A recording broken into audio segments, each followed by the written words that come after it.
Lay business encouraged by APEC Trade Delegation visit. Japanese government helps West New Britain with bridge building. And sporting fraternity gather for awards. This is National EMTV News with Helen Sayer. Good evening and thanks for joining me for Sunday's news. Today's visit of an APEC trade delegation to Lay could open up new opportunities for the Morbe province. The first visit to the 8 Mile crocodile farm was an eye-opener for many from the trade delegation. The discussions have also prompted renewed vigor in e-commerce opportunities for industries in Lay. The arrival of the APEC delegation in Lay has prompted fresh hope amidst a depressed economy. As companies like Mainland Holdings struggled with a foreign currency crisis and a lack of investment, the visit by the delegation is seen as an opportunity to build new relationships. At the 8 Mile crocodile farm, the delegates were taken through the various aspects of the business. It is one of the several revenue streams that Mainland Holdings created over the years. It is one that brings in export revenue. And we've never been able to really have that ability to showcase ourselves to the world or to the region. And this, we're looking to sell added value products, and we'll have some of those at our displays later on. APEC's focus in the last 5 years has been about developing e-commerce and new opportunities online for member economies. And this presents a whole new set of possibilities, including smaller personalized sales all over the world. Easiest and quickest way to get people their products, and everyone's doing it these days, so we've got to become part of that. For Morobe, this also means exposure to industries that were previously unknown to those outside of the region. What we are trying to do is hopefully all look in. They know something about what's in Lay, and they can go back now. It's okay. They can have some impression. There's something for them here. It's part of the overall plan that the government has now to revitalize the economy, shifting the focus away from the non-renewable extractive industries. Scott Waide, National EMTV News, Lay. The Japanese government has come to the aid of West New Britain with the progress of building bridges at the cost of 94 million kina. West New Britain Governor Sasindran Mutuvel says the bridges are in strategic locations along the New Britain Highway. This is by far the single largest foreign aid investment in West New Britain. In a recent tour to the bridges in Aum and Kapura, West New Britain Governor and Thalasia MP Francis Maneke were briefed of the progress work of the reconstruction of the two bridges. The Aum and Kapura bridges were badly affected during the floods that hit the province in 2016 and 2017. And Chodai being a very reputed design company, it's not easy to implement Chodai's design because they are known for high standard.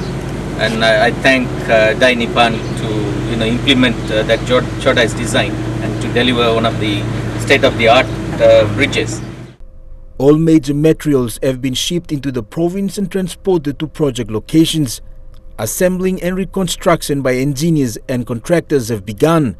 Mr. Manake says once complete, the infrastructure will have significant impact on the people, business community, government and investors. On behalf of the people of Thalasia, I'd like to express my sincere happiness because of this one, and I know it will help also our very major stakeholders, Agio and people well, and we are establishing that relationship so that we can be able to make sure that all the appropriate infrastructures to continue to have an impact on our economy. The previous bridges were built in the 1980s by then Japanese timber company Slumber Bay Logging Company. The new bridges will be built by Dai Nippon Construction. I visited the site yesterday and confirmed the present bridge and the progress of the present construction of this project. And the old bridge was also constructed by a Japanese company more than 30 years ago. The bridges are said to last up to 100 years and can withstand any climate condition. But I thank sincerely all the stakeholders because it's not a small project where it is easily to come by. I also thank all the landowners in this area who have generously supporting and assisting the company to implement this project. Jacob Harvey Jr., National MTV News. More effort is needed to build and improve rural airstrips around the country. Civil Aviation Minister Alfred Manasseh says focus has been given to provincial ports, but connecting inland rural areas is crucial. Minister Manasseh says if roads may take years to build, improving existing rural airstrips could be the difference in supporting the local economy. In a recent gathering of aviation industry stakeholders, the aviation minister said improving and supporting rural airstrips will be the next focus for the government. Minister Manasseh said despite the CADIP program ending in 2019, discussions are underway for CADIP 2, particularly the rural airstrip upgrade program. And going forward, I think there are some discussions at the moment with ADB to come up with CADIP 2 program. Hopefully, if it gets approved and gets underway, that will also grow to create further sustainability in our airports and the aviation industry, grow the economy, and more particularly, I focus, as I've been saying all along, focus on now the rural airstrips, more particularly where bulk of the people are. The CADIP program has been focusing on major ports in 22 centers around the country. The Civil Aviation Minister says provinces with high economic activity to support the economy will be of high importance. This will see either a new airstrip developed or existing facility improved and upgraded. The next focus, I think, is for the rural airstrips, particularly the rural airstrips, plus those regional sort of rural airstrips that got some economic activity going on, places like Pomio in Palmal, places like Mapri, Ayfield, Kikori. Some of those have have got some economic activity going, which we need to build airports to a reasonable standard to connect them so that they're also compliant, and at the same time it connects to the people that there's some activity in terms of growing the economy. Papua New Guinea has about 70 rural airstrips. Most were built during the colonial days. Nearly half of the 70 airstrips have remained closed, while a quarter are in operation but with no maintenance. Most exist and are operational because of no road link. The aviation minister says support will be given. So that in that way then we connect the most rural airstrips with those smaller rural airports with the major airports so that people can start to move around and enjoy the benefits and at the same time contribute towards the development of the country. Jack Lapave Jr., National MTV News. West APEC Governor Tony Wowo has questioned Works Minister Michael Nali on the delivery of road machinery for his province.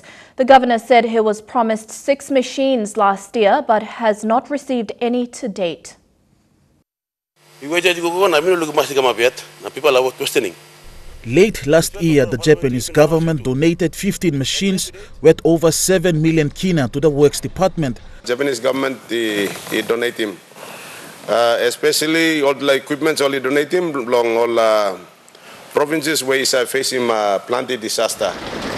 For West APEC, the Works Department assigned 6 of the 15 machines and equipment after a road inspection was done by the minister himself.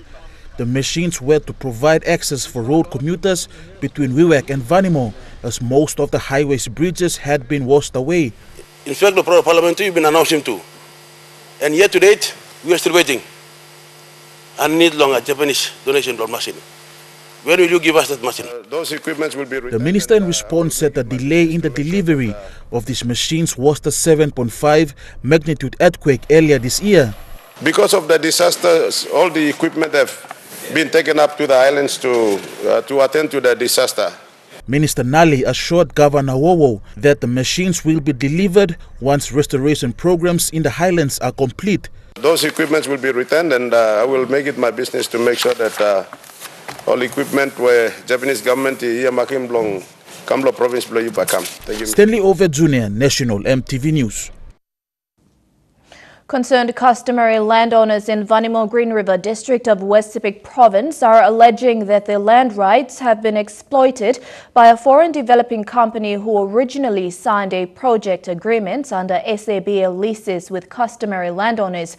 According to spokesman Callistus Keller, all SABL lease customary land titles will now be registered under the new Voluntary Customary Land Registration Act, where customary land rights are protected with maximum benefits for the customary landowners. But there was a transfer of the title from the title holder Bewani Oil Palm Development Limited to the subcontractor Bewani Oil Palm Plantations Limited in 2017. The unexpectedly transfer of title is now being questioned by the landowners, who fear about 15,000 hectares of forest are now subject to exploitation. A response is yet to be received from PNGFA to confirm the validity of this timber permit. The landowners have taken a temporary land court order to stop all operations. Member for Imbongu, Pila Niningi, and ousted member Francis Awesa reached an agreement to settle outstanding legal fees. The settlement was done on Friday, with Niningi paying Awesa a sum of 114,000 kina. The payment stems from Niningi's 2012 election petition against Awesa, who was then the sitting MP. The petition was dismissed, with Niningi being ordered to pay costs. However, in 2017, a judgment was reached in favor of Awesa for tax costs to the sum of 164,902 kina. Niningi in return filed 6 bills of costs for taxation totaling up to 84,596 kina under the same proceedings for Awesa to pay him. These costs were for successful applications by Niningi during the same proceedings, such as changing the trial venue from Mendi to Hagen and protecting witnesses from harassment, among others, where the court awarded the cost against Awesa. Negotiations undertaken by both parties with their lawyers ended with the signing of the deed of settlement, with Niningi agreeing to pay out Awesa in the sum of 114,000 kina. Stacey Yallo, National MTV News. You're with Sunday's News. Stay tuned for more after these messages.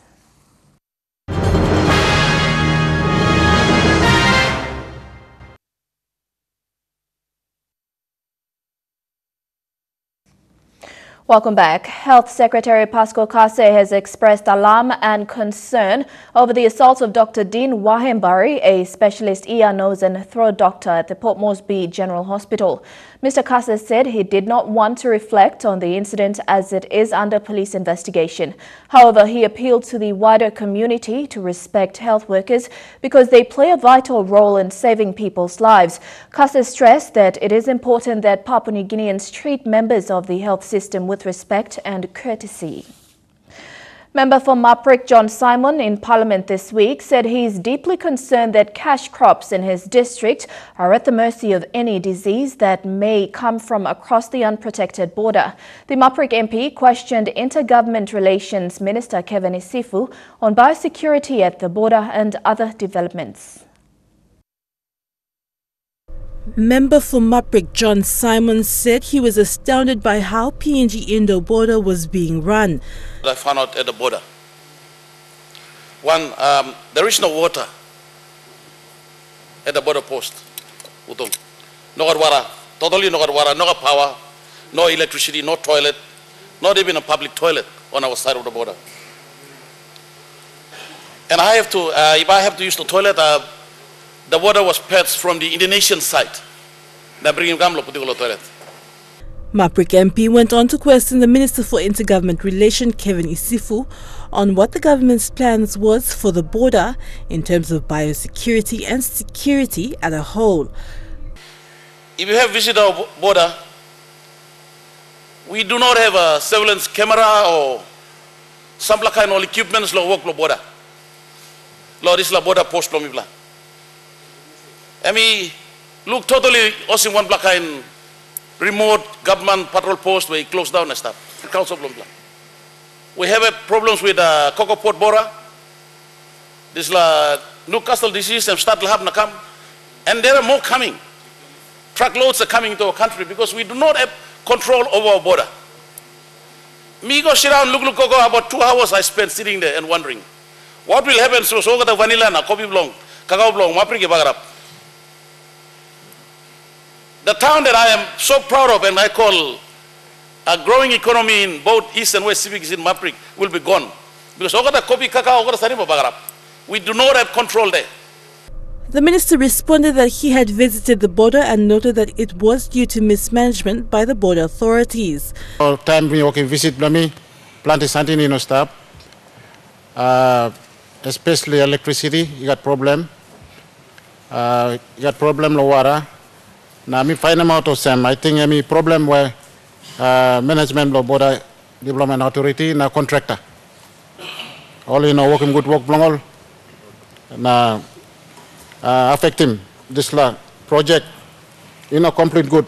Mr. Isifu went on to say the government will be working towards having important government agencies at the border for biosecurity and security. Honorable Member Blumi, Lamaprik also. We are in serious discussions to make sure that facilities are upgraded on both ends. There's an understanding with both governments to put proper infrastructures and facilities like NACIA, quarantine facilities, customs facilities, and migrations to enable trading between both countries and also to address most of the issues that you raised. Adelaide Xerox Kari National, EMTV News. Police operations in Eastern Highlands are being hindered. In Parliament this week, Eastern Highlands Governor Peter Numu questioned the police minister on police issues in Kainantu district. Eastern Highlands Governor Peter Numu asked the police minister a series of questions relating to police issues in the province. This is in regards to 7.5 million kina from the National Planning paid to Conqua Coffee Development Agency in Kainantu. This payment all been making long 2012. All give him all supply him all equipments, the materials, rehabilitate him coffee garden belong all Kainantu. Lo display all landowners by all get at times I come lo police for investigation.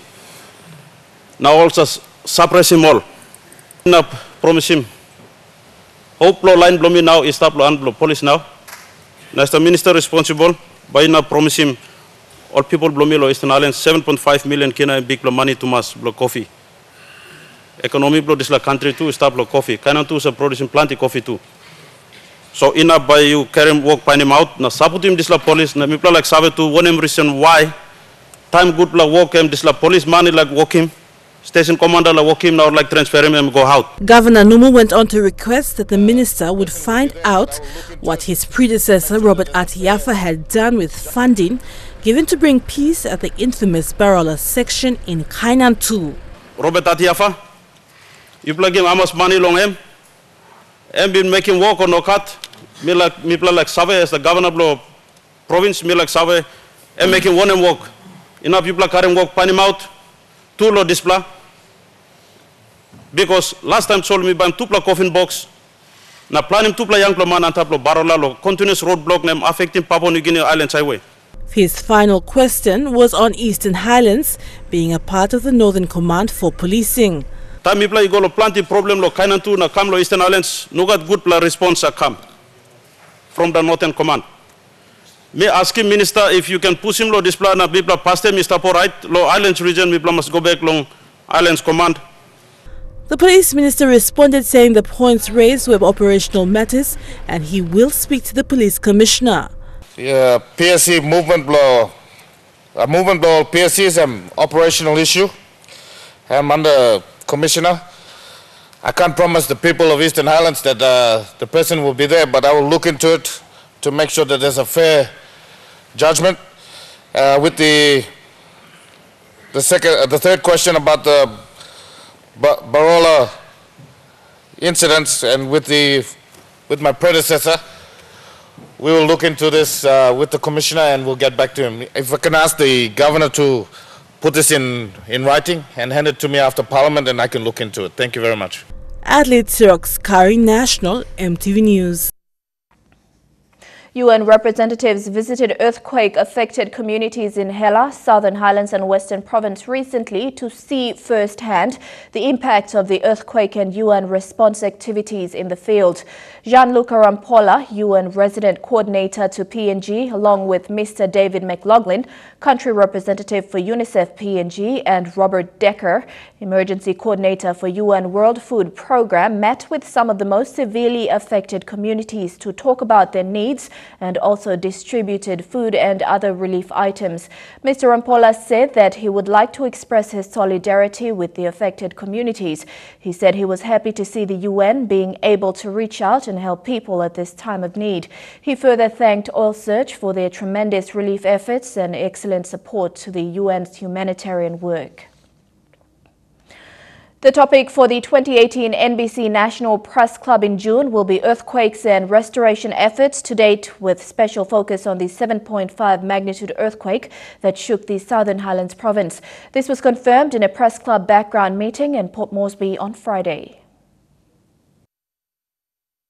The press club background briefing on Friday hosted Chris McKee, acting director of the Geohazards Management Division of the Department of Mineral Policy and Geohazards Management, or DMPGM. His presentation briefly explained the cause of the series of earthquakes in Southern Highlands, Hela and Western Province. When asked of the likelihood of the earthquake being induced by mining activities in the Southern Highlands province, this was his response. The scientific opinion is that the earthquake was a natural event that was caused by tectonic processes that are long established. They relate to large plate movements and other activity that is associated with the movements of the Australian plate, the Pacific plate, and in fact most of the geological activity of PNG is related to those plate movements. McKee also noted that in the wake of the Southern Highlands earthquake, the DMPGM is looking at the prospect of reviewing building codes in the province to better withstand earthquakes of a 7.5 magnitude or more. We have started the process by having a workshop just a few weeks ago that involved all of the local stakeholders like the Works Department, the Institute of Engineers of PNG, surveyors, Institute of PNG, architects, NISIT. So we are all very keen to have this activity completed, and if there's appropriate funding, we anticipate that it could be completed within about 2 years. He says while the reliability of data collected has improved since the 1900s, the department needs funding to ramp up its capacity to provide more accurate foresight and rapid response in the event of significant natural disasters. And partly as a result of the recent earthquake activity, that it may trigger the establishment of an emergency fund that will allow us to respond more promptly and in a better way to any future geological hazard event. The 2018 NBC National Press Club in June will host Dr. Bill Hamblin, Emergency Controller of the Southern Highlands earthquake and head of the Special Parliamentary Committee. Melissa Gaviro, National EMTV News. It was a Papua New Guinea experience for a West Papuan family who just handed their daughter to her groom from the Eastern Highlands, Simbu and Central Province. Although it was a small family gathering, the groom's family made sure their culture was shown to the woman from the other side of the border. Hendrika Sawam was truly given an Eastern Highlands and Simbu welcome as she was welcomed by her new family.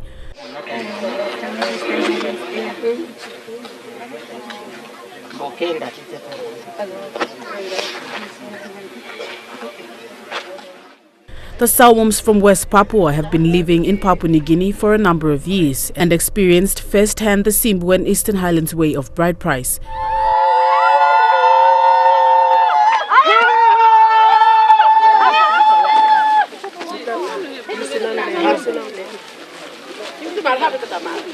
Zome Ari, the groom from Eastern Highlands, Simbu and Mekeo parentage, made it official with Hendrika at their family home yesterday. His Mekeo family from a chieftain warrior clan was also present during the occasion and reminded the new couple of their traditional responsibilities as well.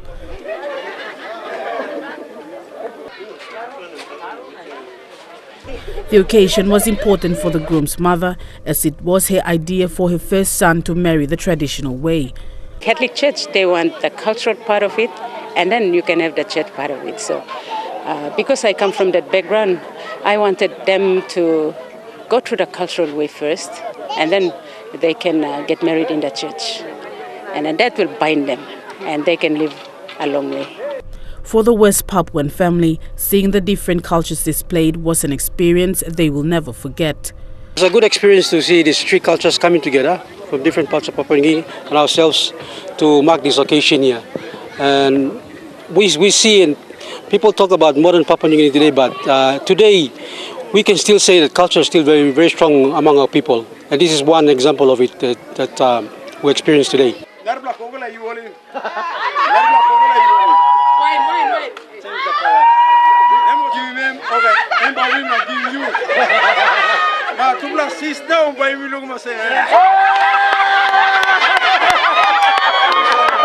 Stacey Yallo, National EMTV News.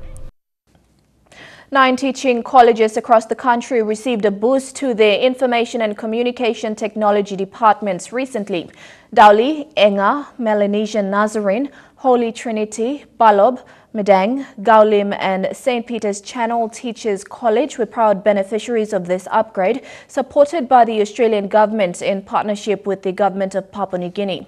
The upgrade involved installation of a new computer lab for each college, connection of wireless internet, donation of tablets and the installation of digital library. The support, worth over 2.5 million kina, is aimed at improving the quality of teaching and learning in these provinces. The launch was attended by representatives from the National Department of Education, the Australian High Commission and the 9 colleges. Stories making headlines overseas when we come back. Stay tuned.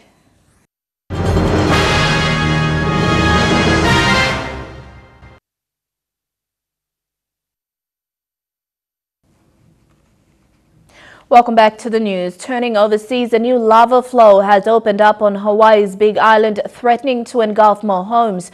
An evacuation plan is in place for 1,000 people, with helicopters and emergency teams ready to fly into action at a moment's notice.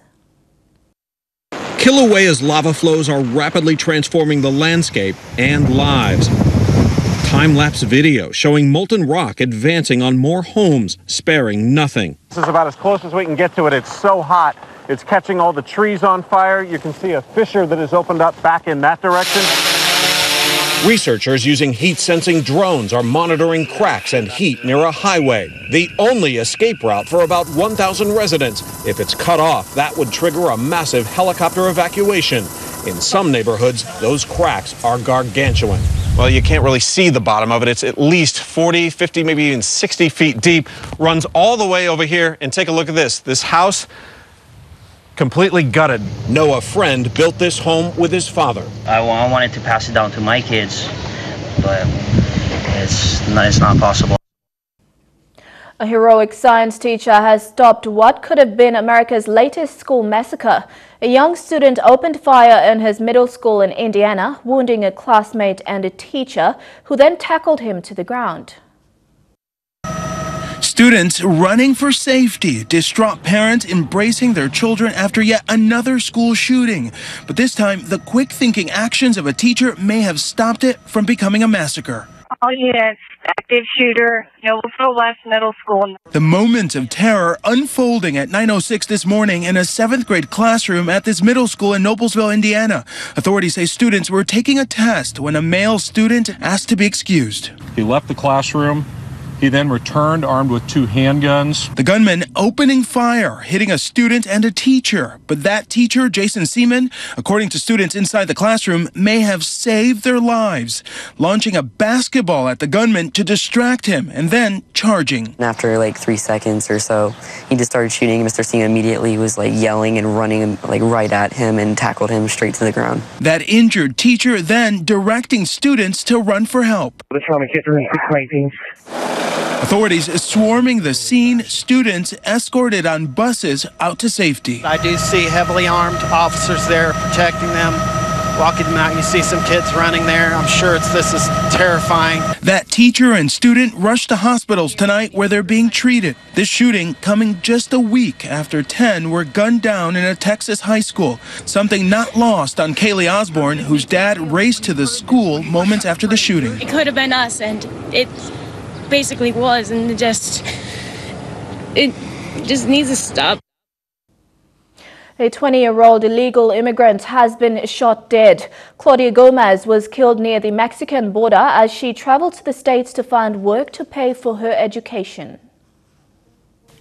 Tonight, the family of this young woman outraged after they say she was shot to death by a Border Patrol agent. Claudia Gomez, an undocumented immigrant from Guatemala, was in Rio Bravo, right along the Texas-Mexico border when she was killed.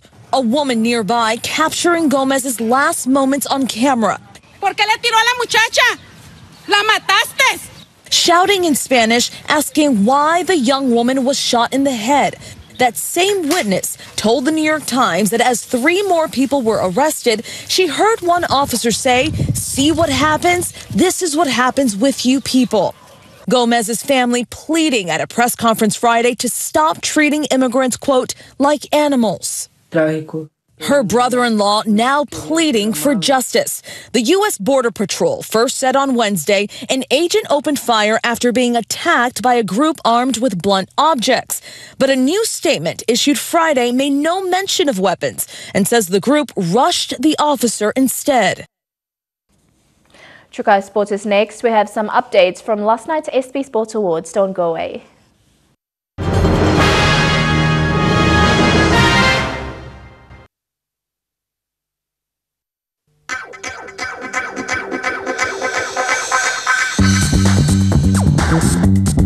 Trukai Sports.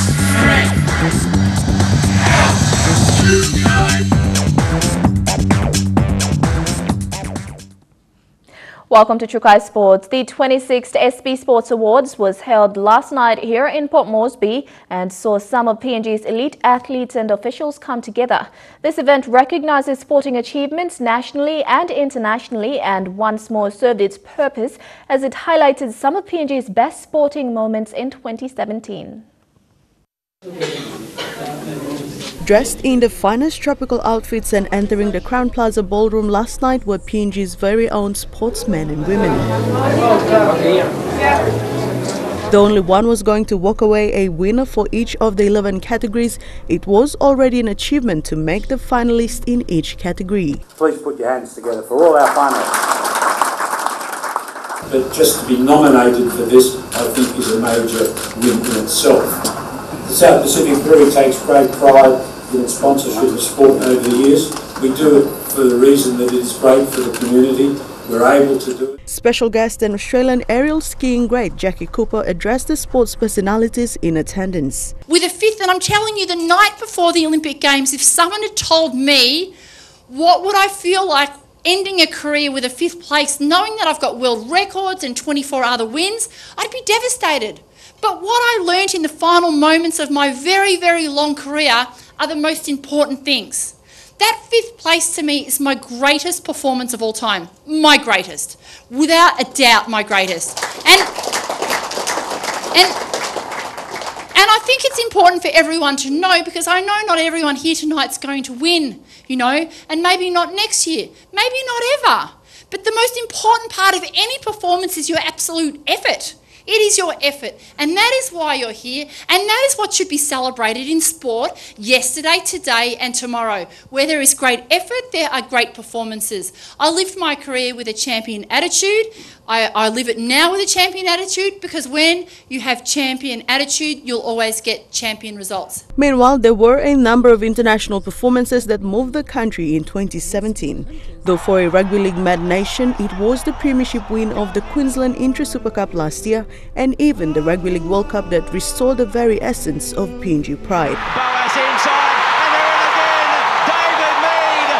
And it came as no surprise when SPPNG hunter Ase Boas was announced as the winner of the People's Choice Award. The People's Choice Awards presented to Ase Boas. This was done through the FM100 SMS voting, where the public voted for the most favoured athlete from the finalist list. Dina Rose Striker on National EMTV Sports. Still on the SP Sports Awards, the 11 categories saw 33 finalists contending for an award, and only 11 were the recipients of an award in each category. Here are the highlights. In the Male Athlete of the Year category, the 3 finalists were SPPNG hunter Ase Boas, Hebo PNG Baramandi Mahurudai, and Morea Baru from weightlifting.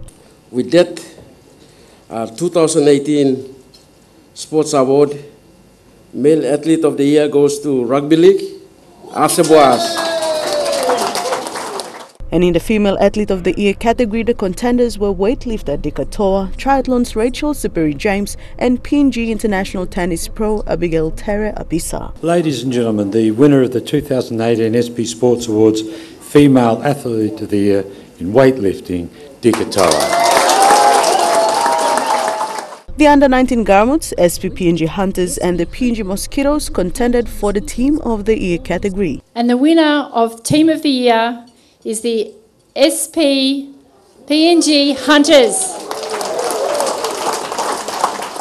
And the National Performance of the Year finalists were Delisha Koima from PNG Basketball and City Men's Cricket and POM Women's Softball Association. It gives me great pleasure to announce 2018 Sports Awards National Performance of the Year.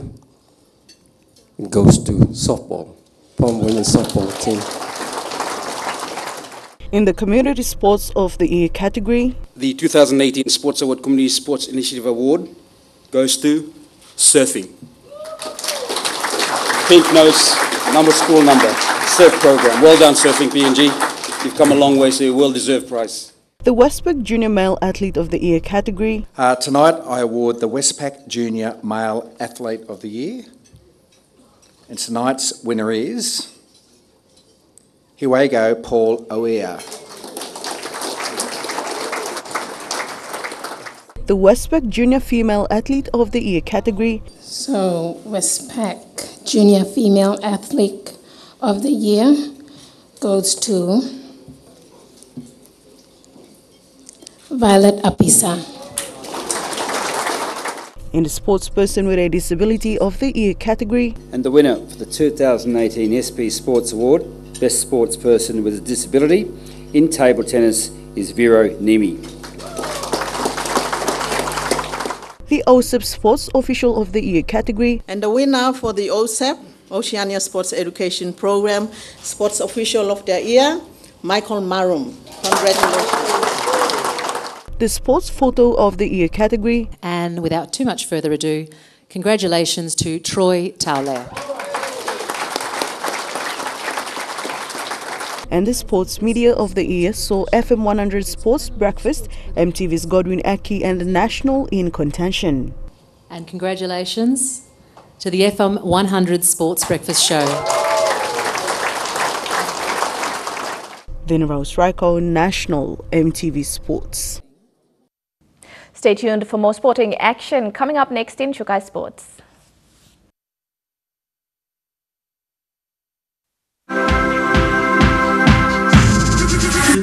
Trukai Sports. Welcome back to Trukai Sports. Two volleyball and Port Moresby's corporate volleyball competition ended with its grand final matches at the Tarama Aquatic Centre. MTV Sports caught up with the Shield playoffs. The Shield Finals saw CPL and NCD's women's team in what turned out to be an unforgiving loss for CPL. The first set saw NCD set the pace by giving their opponents a 25-18 beating. The second set was no different, with CPL this time making more mistakes than before, ending the game at 25-11, still in NCD's favour.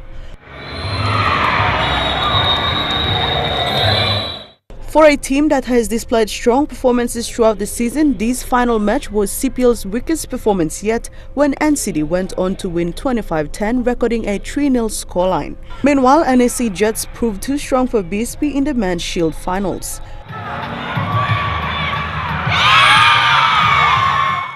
The first set saw a steady cruise on the scoresheet for both sides until the final 3 services, where oversights from BSP ended in NAC's favour. BSP's efforts to win the second set also did not break NAC's stride, as they went on to score another 25-21 scoreline. The third set saw BSP fighting back, but it turned into a tug-of-war affair when NAC did a lot of saves upon receiving spikes. They then drew a 25-all until BSP was forced to call it a game when NAC Jets recorded the 2 last points, bringing the scoreline to 26-24 and winning the Shield.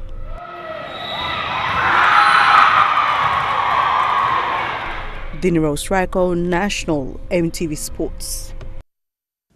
The Ward 12 communities in North East have organised a soccer competition for themselves, especially to keep youths and school children occupied on the weekends. An initiative by 2 friends who live in the 9 Mile settlement area has seen the engagement of over 150 school children enjoying soccer matches on the weekends. Being a former soccer player himself, Stanley and his friend took the initiative to organize a soccer competition to keep the school children and youths of 9 Mile busy on the weekends.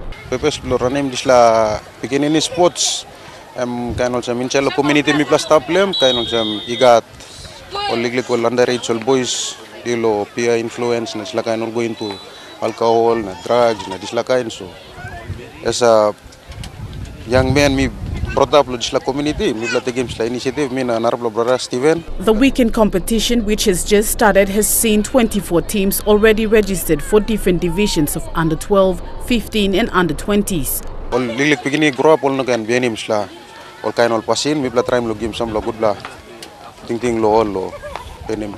So no including 9 Mile area, put him some Ward 12 beginning sports. The youths and students come from as far as Badili, 8 years and Bomana.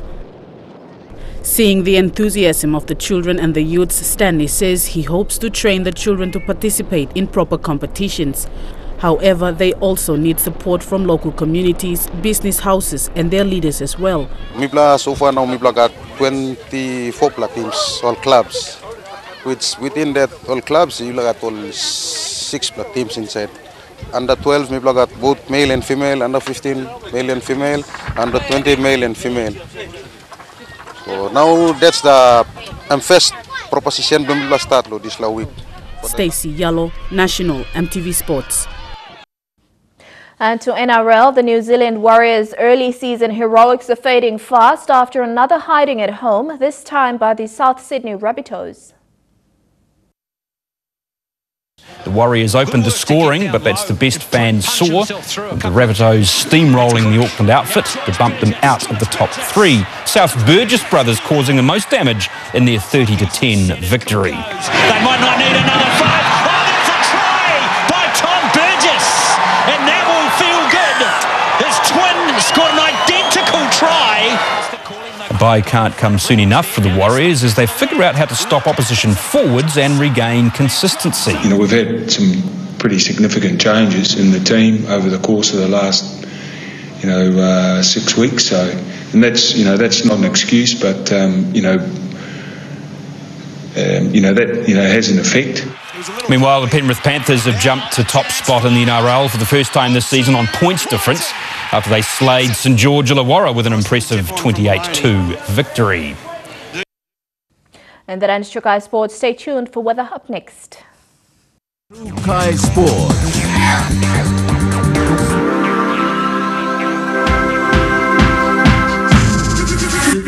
Trukai Sports. The weather details were proudly brought to you by Dulux, celebrating 50 years in PNG and the only paint made in PNG.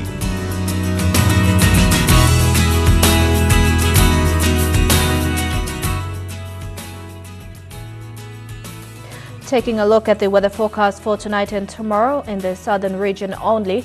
Mostly fine in Port Moresby, Daru and Alotau. Showers in Popondetta and a shower or two in Kerema.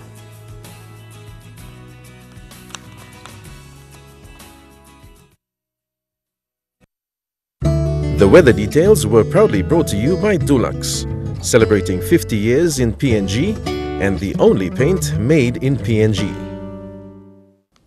And that's been Sunday's news, sports and weather for the 27th of May. On behalf of the news team, pleasant viewing and good night.